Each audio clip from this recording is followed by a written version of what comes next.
शाळेच्या डब्यात रुद्रांसाठी बनवून दिला पास्ता. मुलांचं बघितलं असेल त्यांनी, कोणीतरी आणलं असेल, मग म्हणतो मम्मी मी पण पास्ता घेऊन जाणार. मग त्याच्यासाठी पास्ता बनवून दिला, टिफिन रेडी केला आणि सोडलं त्याला शाळेमध्ये. मुलं शाळेत गेली, बाजूवाली ताई आणि मी, त्यांचे पण मुलं शाळेत गेली, माझा पण मुलगा शाळेत गेला. मग आम्ही गेलो जंगलामध्ये, जंगल फिरायला.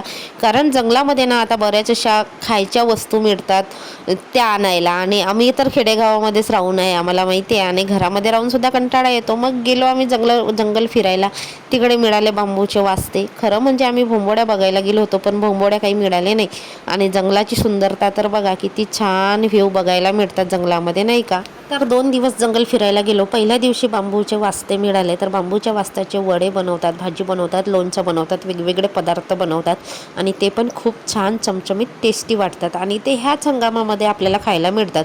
दुसऱ्या दिवशी गेलो भोंबोडे बघायला, तर बाजूवाल्या ताईचे मिस्टर, त्यांच्यासोबत गाडीवर गेलो, कारण जंगल भरपूर लांब आहे आमच्यापासून, 4-5 किलोमीटर. मग ते गाडीनेच जावं लागते. पायी जातो म्हटलं तर इकडे जाता जाताच आपला त्राण जाऊन जातो, आणि मग जंगल कसं काय फिरणार. दुसऱ्या दिवशी फायनली मिळाल्या आम्हाला भोंबोड्या. ते पण जास्त नाही, थोड्याच मिळाल्या, कारण आमच्या आधी जे लोक गेली होती त्यांनी ते काढून घेतलं होतं.